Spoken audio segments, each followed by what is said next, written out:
Bonjour et bienvenue dans cette nouvelle émission de télévision Mystère. Je suis très content de vous dire que l'émission marche très bien. Vous êtes de plus en plus nombreux à nous regarder, vous likez et puis ce qui est important c'est que vous vous abonnez aussi. Donc vous pouvez continuer à le faire et puis vous savez il y a une petite cloche de notification.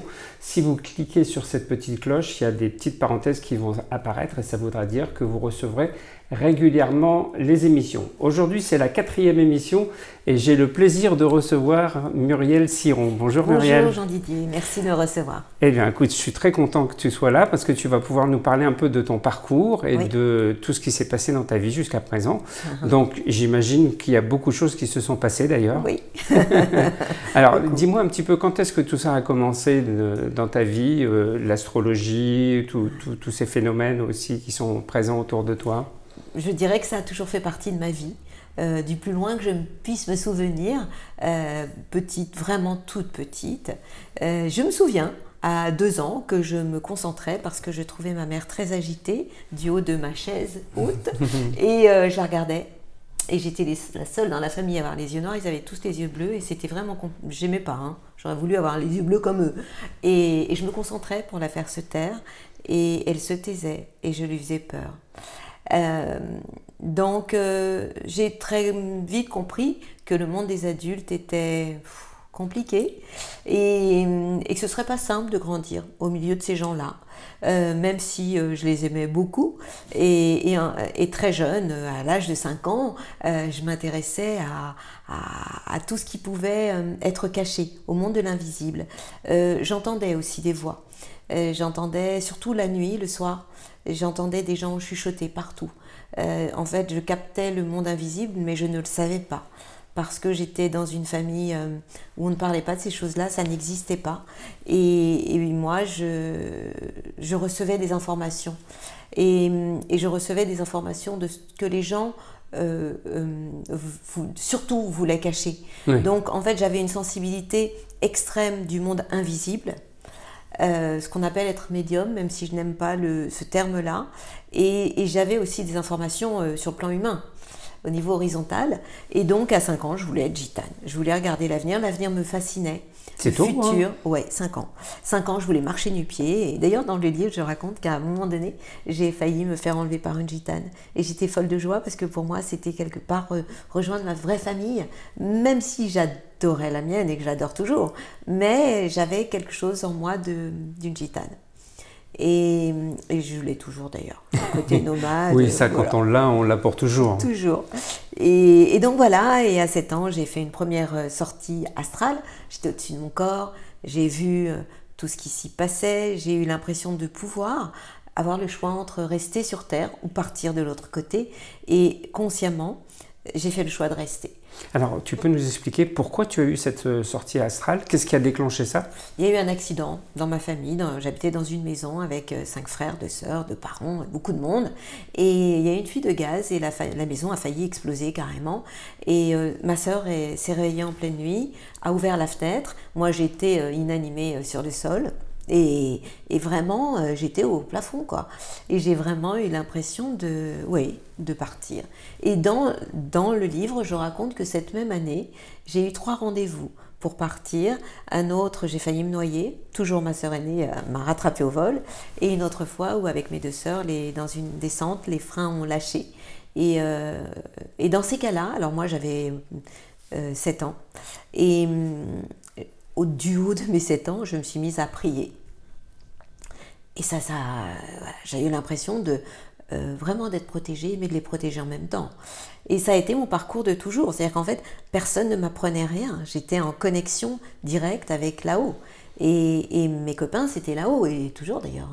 Hein. Donc c'est très étrange d'être à la fois extrêmement incarnée, très vivante, aimer la vie, et en même temps recevoir des informations du monde invisible. Et à l'âge de 10 ans, je me suis intéressée à l'astrologie parce que c'était un moyen de mieux comprendre les personnes qui étaient en face de moi, que ce soit ma propre famille ou alors les instituteurs, les professeurs après. Et voilà, c'était comme un mode d'emploi. Et puis après, comme je m'intéressais essentiellement à l'humain et à toutes les sciences divinatoires, donc évidemment les lignes de la main, évidemment les rêves, parce que je faisais aussi beaucoup de rêves prémonitoires, donc je me suis intéressée évidemment aux chiffres. Et j'ai passé ma vie à ça, et j'ai fait une école quand je suis arrivée donc à Paris, parce qu'au départ j'étais en province, au Havre, une ville que j'aimais énormément, que j'aime toujours, où je vais souvent. Et donc je suis arrivée à Paris et je me suis dit il faut que je devienne légitime. Et pour devenir légitime, j'ai donc fait une école avec un monsieur qui s'appelle Alain Curabé, qui est parti il n'y a pas si longtemps, il y a quelques mois.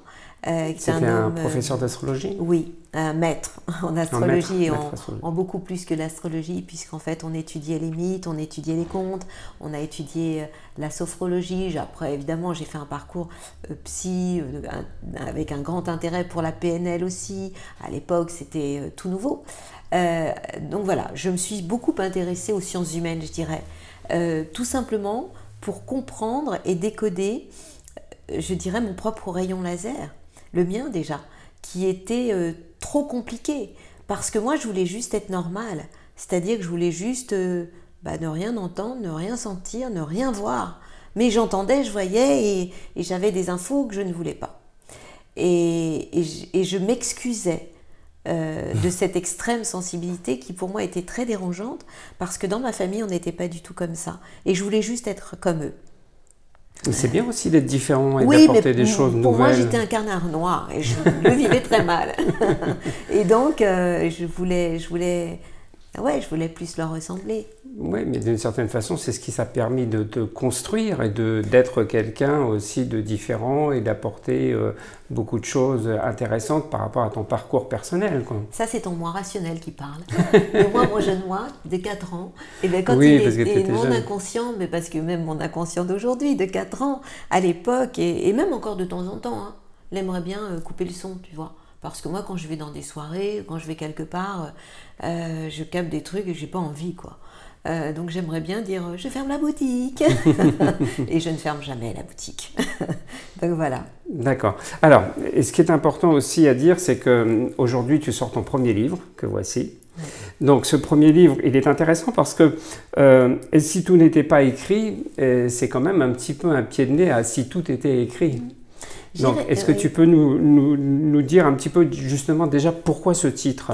Alors, j'ai rêvé de ce titre, mais ce titre s'appelait « Et si tout était écrit ?» Et je l'ai présenté comme ça, très Daniel, en disant « Et si tout était écrit ?» Et dès les premières pages, la personne qui a lu le livre a dit « Mais tu dis l'inverse, tu dis que tout n'est pas écrit. » Donc, je pense que ce serait vraiment intelligent de mettre un « N » avec une apostrophe, et qu'on ne rajoute pas, et tout ça en rouge, parce que ça explique que le libre arbitre existe, et que toi tu parles et tu prônes beaucoup le libre arbitre, et je le prône et je le revendique haut et fort. Je considère que heureusement qu'on n'est pas enfermé dans un thème astral, heureusement qu'on n'est pas enfermé dans des vibrations de prénom, nom et date de naissance, sinon il n'y aurait plus rien à faire qu'à subir. Et moi, je suis Verseau, et donc je suis libre et rebelle, puisque je suis ascendant Scorpion, et je ne supporte pas d'enfermer qui que ce soit dans un thème astral. Et souvent, j'ai des gens qui ne sont pas du tout intéressés par l'astrologie, qui finalement s'ouvrent parce qu'ils m'entendent parler comme ça.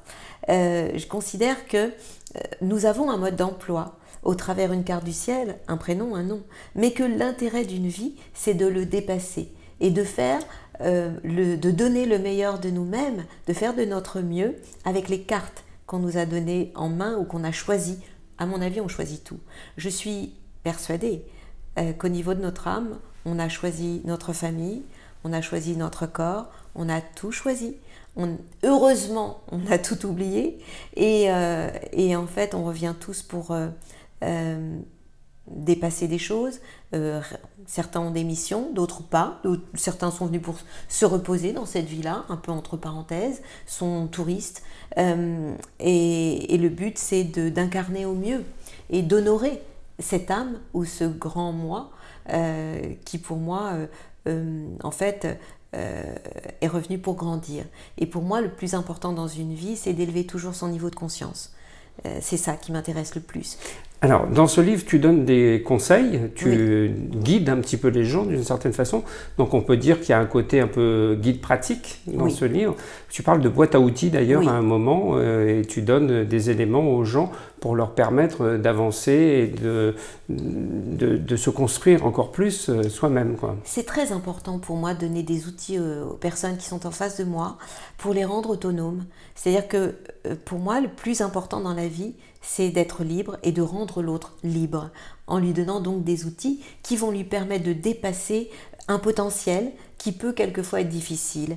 Il y a des gens qui sont nés avec une vraie timidité, un manque de confiance en eux. Et leur donner des outils, ça leur permet aussi de dépasser tout ça. Donc, dans cette boîte à outils, il y a à la fin une troisième partie qui s'appelle ma boîte à outils, justement, où j'explique la numérologie, comment calculer au travers la date de naissance, le jour, le mois, l'année, notre chemin de vie, mais surtout, comment on peut détecter nos 3 périodes de vie, puisque nous avons tous 3 périodes de vie qui pour moi sont essentielles. Notre première partie de vie que j'appelle l'enfance, qui est une période où on est comme en stage dans la vie. Une deuxième partie de vie, alors très souvent, si par exemple on s'engage dans un vrai job, ou qu'on se marie, qu'on fait des enfants, en fait avant l'heure, très souvent quand on sort de l'enfance, c'est là où il y a un bug. Parce qu'en fait, entre la personne que l'on est en première partie de vie et celle que l'on devient en deuxième, c'est un peu comme si on était une chenille qui devient un papillon. Et on peut se tromper de route ou être attiré par quelqu'un avec lequel il va y avoir une différence avec le temps. Donc, quand on connaît nos 3 périodes de vie, ça permet de mieux les gérer. En deuxième partie de vie, je considère qu'on devrait tous travailler sur nous pour dépasser les choses, et c'est ce que j'appelle le libre arbitre. Et en troisième partie de vie, donc les âges, c'est à peu près de 0 à 24 ans la première partie de vie quand on sort jeune de l'enfance. On peut sortir à 32 ans de l'enfance, puis on rajoute 27 ans à chaque fois. Donc si vous êtes sorti à 24 ans de l'enfance, on rajoute 27, ça fait, je crois que ça fait 51, un truc dans ce goût-là. Comment on se rend compte qu'on est sorti vraiment de cette période-là? On a des signes, on le sent.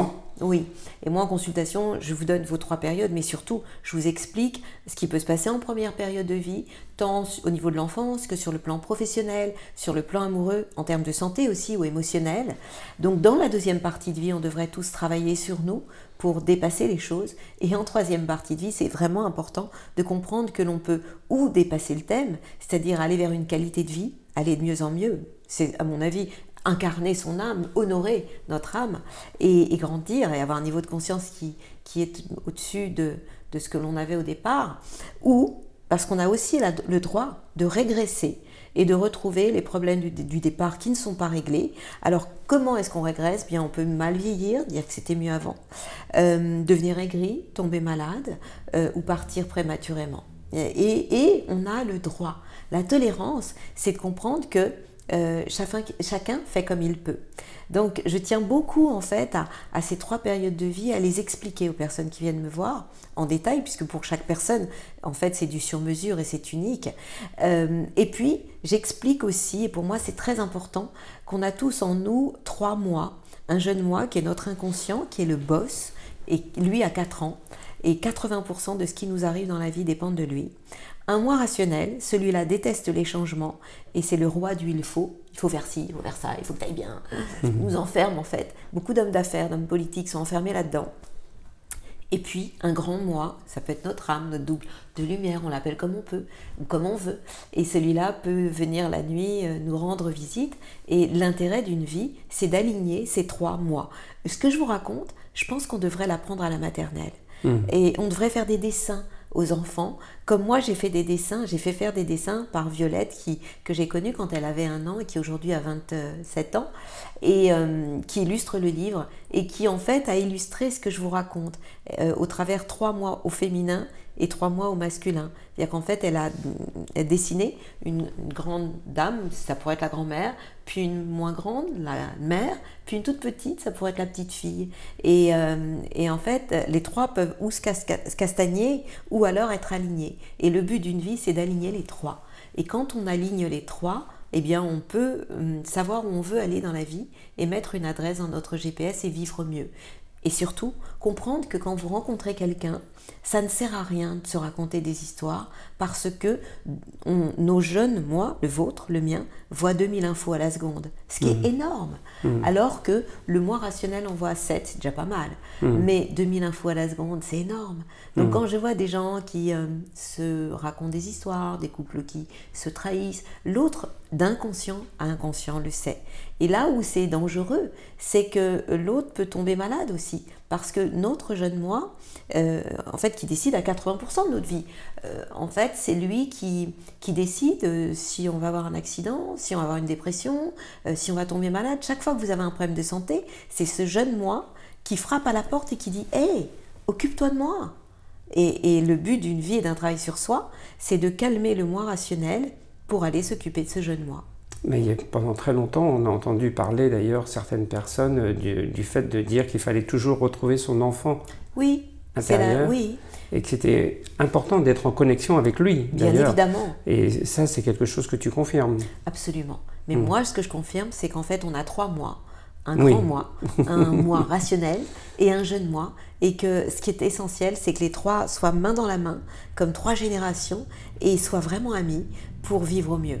Et c'est pourquoi c'est si compliqué de vivre à notre époque, parce que beaucoup de personnes sont en bagarre intérieure. Quand on voit des gens qui ont des problèmes de dos, d'insomnie, de dépression, c'est le jeune moi qui frappe à la porte et qui dit « Hey, occupe-toi de moi ». Donc voilà. Donc c'est un problème de connexion, en fin de compte. C'est un problème de réparation. Parce qu'en fait, quand on arrive au monde, déjà, on est envahi déjà par les gènes des parents, puis leurs croyances, et puis ce qu'ils vont nous inculquer, puis après les professeurs, les instituteurs, voilà. Donc en fait, on est tous comme paramétrés avec des choses qui ne nous appartiennent pas. Donc l'intérêt d'une vie, c'est d'en prendre conscience et de s'en libérer. C'est pourquoi c'est si important pour moi de mélanger autant, de prendre en compte une carte du ciel, un potentiel de vie, et puis aussi le travail qu'on va faire sur soi.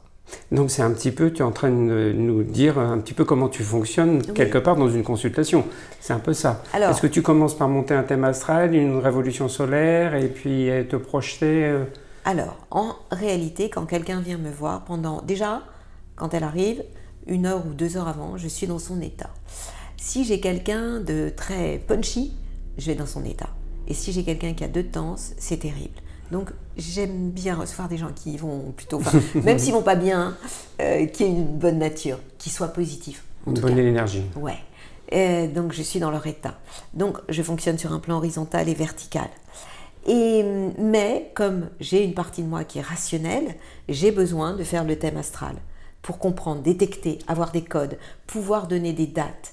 Et puis, je vais étudier le prénom, le nom, la date de naissance. Et je vais faire un cocktail entre la carte du ciel, que je peux monter en 2 secondes et demie, et puis les vibrations du prénom, du nom. Et au travers tout ça, pendant la première demi-heure, je ne vais faire que parler du potentiel de la personne, de son caractère, de toute sa vie, de ses 3 périodes de vie, de son enfance, de sa deuxième partie de vie, de sa vie professionnelle. Quelqu'un qui doit aller habiter à l'étranger, ça se voit dans son thème astral, numérologique, et je fais des recoupements entre les deux. Et bien évidemment, je vais aller voir l'année passée, l'année en cours, l'année d'après, et quand c'est très positif, comme c'est essentiel pour moi de redonner du positif, il m'arrive d'aller voir sur 4 années. Mais je veux aussi aller voir toute une vie, avec l'idée de « je vous préviens ». J'ai pour habitude de tout dire. C'est-à-dire que si je vois une mauvaise année, je vais l'annoncer. Non pas dans l'idée de « c'est écrit », mais voilà la météo de l'année. Voilà ce qui risque de se passer. Par exemple, vous avez un risque de problème de santé, donc allez consulter. En fait, j'anticipe toujours. Mais je refuse le terme de voyance, parce que je trouve que ça peut être quelquefois dangereux de dire à une personne, voilà, c'est marqué, voilà ce que vous allez vivre. Oui, ça c'est important. Il m'arrive de recevoir des couples qui sont dans de très mauvaises années, qui s'aiment et qui n'arrêtent pas de se disputer, et qui viennent me voir en me disant, bon, est-ce qu'on va divorcer ? Et en consultant la carte du ciel, la révolution solaire, l'année en cours, de répondre, et tout dépend de vos sentiments. S'il n'y a plus d'amour, c'est l'heure. Et si vous vous aimez, vous allez traverser une zone de turbulence. La même chose sur le plan professionnel. C'est-à-dire qu'il y a des gens qui veulent changer de job, c'est pas du tout le moment. Ou acheter quelque chose sur le plan immobilier ou vendre, et c'est pas l'heure. Ou, au contraire, ça l'est. Et donc, l'intérêt, c'est justement d'aller détecter tout ça. Eh bien, écoute, tu sais ce qu'on va faire? On va détecter ça à travers des questions qui vont suivre, parce que on t'écouterait pendant des heures, hein, effectivement, parce que tu as beaucoup de choses à nous dire et c'est très passionnant. Mais voilà, l'émission, vous savez comment elle se déroule, elle est en 2 parties. Dans la deuxième partie, Muriel va s'attaquer un petit peu à des questions, même si elle n'aime pas le terme voyance, elle va essayer de répondre. Je donnerai la météo. Voilà, tu feras la météo. Et donc, je vous propose de marquer une petite pause, un petit jingle, et puis on se retrouve juste après.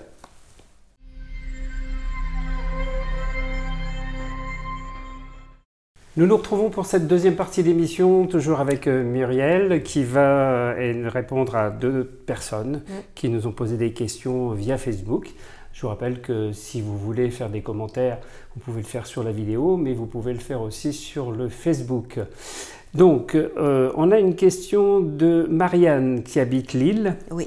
Et Marianne est née le 14-10-1948. Alors elle se pose la question de savoir si elle doit arrêter de travailler, parce que ça fait très longtemps qu'elle travaille, mais tu sais que la conjoncture est très difficile, donc elle continue à travailler un peu, mais elle voudrait quand même savoir si à un moment elle va pouvoir s'arrêter.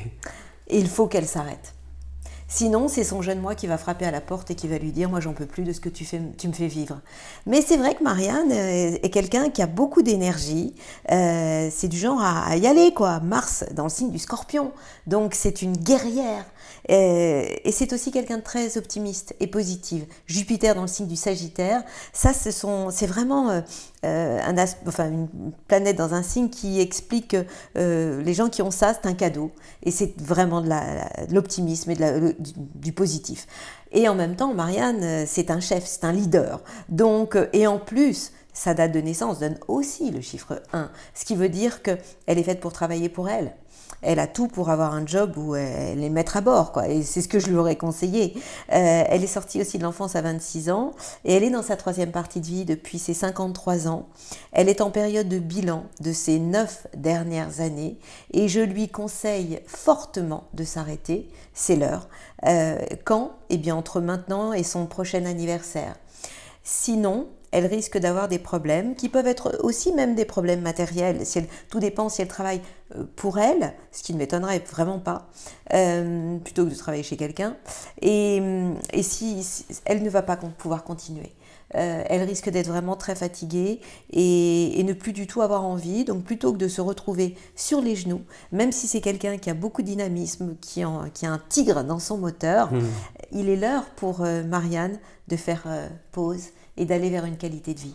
Alors, est-ce que tu peux nous dire aussi un petit peu si elle s'arrête, comment elle va prendre ça, si elle va le prendre bien ou si ça va être compliqué à gérer? Alors, elle n'entre pas dans une période facile sur un plan, je dirais, autant professionnel que financier à partir du mois d'octobre. Ça veut dire que si c'est quelqu'un qui travaille pour elle, ça pourrait être vraiment compliqué. Ça pourrait devenir plus compliqué à partir du mois d'octobre.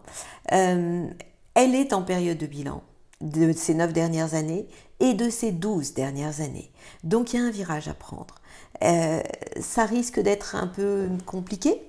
Il risque d'y avoir des moments de fatigue. De toute façon, moi, je l'incite vraiment à arrêter parce que sinon, c'est son corps qui va lui dire stop et elle va être trop fatiguée. Et malgré tout, il y a quand même des chiffres qui sont positifs autour d'elle et qui me permettent de rester optimiste. Optimiste, oui. Si elle s'arrête maintenant. D'accord. Donc, pour autant, la météo de l'année n'est pas exceptionnelle. Moi, je travaille toujours d'anniversaire à anniversaire, d'octobre prochain 2019 à octobre 2020. Et c'est la raison pour laquelle je lui dis de s'arrêter. Parce que sinon, c'est son corps qui va lui dire stop. D'accord, donc il faut qu'elle s'arrête à peu près à sa période d'anniversaire vers le mois d'octobre. En tout cas, oui. Avant la fin de l'année. Voilà. Avant la fin de l'année. Moi, franchement, le plus tôt sera le mieux. D'accord. Bon, voilà, en tout cas, ça c'est fait pour Marianne. On va passer à Sylvie qui habite à Caen. Sylvie est née le 7-7-1962. Et elle voudrait savoir, comme beaucoup de personnes et comme beaucoup de femmes, si elle va rencontrer l'amour, mais surtout cette année, en 2019. Alors, je suis heureuse de lui dire qu'à partir de son anniversaire, elle entre dans une phase positive pour les 4 prochaines années et qu'elle est dans une période actuellement difficile, compliquée, amoureusement. Et que s'il y avait eu des rencontres amoureuses depuis juillet l'année dernière jusqu'au 7 juillet, jusqu'au 6, on va dire, juillet de ce prochain anniversaire, ça aurait été difficile. Donc elle pouvait tomber sur ou ne rien vivre, ou vivre des histoires compliquées. Et entre juillet 2018 et fin d'année, il y avait même risque de rupture. Transformation, recommencement, rupture avec le passé. Et de fausses illusions entre janvier et juillet. Je n'ai pas du tout le même discours à partir du mois de juillet. Et ça va même au-delà de l'amour, puisque ça touche la maison, la famille, le travail, son avancement personnel. Ce qui veut dire qu'elle entre dans une phase où, si elle voulait même évoluer professionnellement, elle pourrait. C'est quelqu'un qui, pourtant, a aussi besoin de changement, de mouvement, de liberté dans la vie. Elle met la barre très haut, amoureusement. Vénus, la planète de l'amour, est dans le signe du lion. Donc c'est quelqu'un de très généreuse. Elle a à la fois un besoin d'être sécurisée. La lune, c'est elle en tant que femme, c'est son rapport envers la vie, et cette lune est en vierge. Donc c'est quelqu'un qui a besoin d'être rassuré, qui a besoin d'être sécurisé. Son soleil est en cancer, elle est hypersensible, elle est remplie d'émotions, et au niveau de la communication, elle a besoin de communiquer, de sortir. Donc elle est un mix de tout ça, et il y a aussi beaucoup de sensualité chez elle, puisque Mars, l'action, l'énergie, mais aussi la sexualité, et dans le signe du Taureau, c'est un signe de sensualité. Donc c'est quelqu'un qui a besoin, qui a une certaine exigence amoureusement et qui en fait a besoin que, puisqu'elle est arrivée, elle est en 3e partie de vie maintenant, on y est bientôt, hein. Elle a 56 ans, elle va avoir 57 au mois de juillet et sa 3e partie de vie est à 58 ans. Donc dans ces 3 périodes de vie, première période de vie c'était 31 ans, deuxième 31, 58, 58 fin de vie. Et à partir de ces 58 ans, elle a absolument besoin qu'une relation amoureuse soit heureuse, autant sur le plan intellectuel que spirituel. Donc il y a une exigence. Et est-ce que c'est une relation qui va être stable et qui va l'amener loin ou... Alors, je ne parlerai pas comme ça, parce que quand je reçois quelqu'un, ça dure 1h30. Et je peux vous dire que je vais voir le détail. Donc là, et je considère aussi que tout le travail qu'on a fait sur nous peut changer les choses. Mais je vois de l'exigence. Et de l'hypersensibilité chez Sylvie. Donc je vois tellement de choses qui peuvent être aussi contradictoires que je ne vais pas lui dire « Ah, c'est sûr, vous rencontrez quelqu'un, blablabla ». Je lui raconterai des histoires. D'abord, j'ai pas eu son heure, il me faut son heure, il faut que je puisse monter la carte du ciel. En plus, c'est quelqu'un d'hypersensible qui capte tout et qui sent tout. Et c'est une passionnée, quand elle fait les choses, c'est à fond. Mais je peux dire à Sylvie, et je suis très heureuse de le faire et de le dire, c'est qu'à partir du mois de juillet, elle entre dans une phase positive pour les 4 années à venir. En général, on a une bonne année, une année moins bonne. Et la chance qu'on a, c'est qu'à partir du 7 juillet prochain, j'ai 4 années positives à lui annoncer. Donc oui, tout est possible. Mais c'est quelqu'un qui voudra de toute façon de la qualité et qui doit peut-être essayer de faire attention de ne pas être trop exigeante avec Vénus dans le signe du lion, qui n'est pas toujours en bon aspect avec Mars, l'action et la sexualité. Donc il y a tout un travail à faire sur elle pour, tout en respectant ses besoins, de ne pas mettre la barre tellement haut que finalement ça l'arrange bien. Elle rêve d'être dans une belle histoire, mais on est dans le fantasme de la belle histoire. Et c'est peut-être pour ça qu'elle est toute seule, justement, parce qu'elle a peut-être placé la barre un petit peu trop haut jusqu'à présent. Et c'est quelqu'un qui a aussi eu pas mal de solitude dans sa vie, de moments de solitude et d'isolement. Donc ça se voit puisque j'ai regardé toute sa vie du début jusqu'à la fin. En tout cas, pour ce qui est de sa question de l'année, je suis très optimiste à partir du mois de juillet, concernant son futur, mais pas que sur le plan amoureux. Alors, moi j'ai une petite question comme ça. Et si jamais elle rencontre quelqu'un avant le mois de juillet, qu'est-ce qui se passe? Alors je lui dirais qu'elle peut, parce que malgré tout, il est question d'espoir qui se réalise, mais qu'elle soit prudente, mais elle l'est déjà, hein, une lune en vierge, on est assez prudent, et qu'elle soit spectatrice de ce qui se passe, et qu'elle y aille, mais doucement, en observant. Oui, elle n'est pas obligée de démarrer la relation, elle peut prendre son temps, apprendre à connaître l'autre aussi, parce que des fois c'est très positif de prendre son temps et d'apprendre à connaître l'autre personne avant de s'engager dans une vraie relation. Oui, de rouler un peu avec le frein à main ou de ne pas passer à la 5e ou 6e tout de suite ou de décoller, mais d'y aller cool, piano, piano. Bon, ben écoute, voilà. Je pense que aussi bien Marianne que Sylvie seront contentes de ces réponses. On arrive déjà au terme de cette émission, tu vois, ça passe vraiment très très vite. C'était un plaisir de te recevoir, Muriel. Je vous rappelle voilà, que son livre est toujours à disposition chez les bons libraires. Amazon. Voilà, Amazon par exemple. Et puis, il y a aussi ce petit magazine qui a fait la une. Et c'est bien d'avoir des unes comme ça, c'est le magazine de Normandie, qui parle donc effectivement de Muriel Ciron. Et puis vous avez la possibilité de la retrouver sur son site internet. On mettra tout ça de toute façon dans les commentaires de la vidéo. Comme ça, si vous voulez prendre contact avec Muriel et puis éventuellement avoir une consultation, vous pourrez le faire. Nous, on se retrouve dans quelques temps. Vous savez que vous avez toujours la possibilité de laisser des commentaires.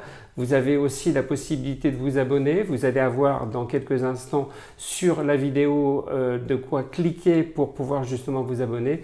Je vous dis à très bientôt et je vous souhaite de très bonnes vacances. On se retrouve à la rentrée. Au revoir.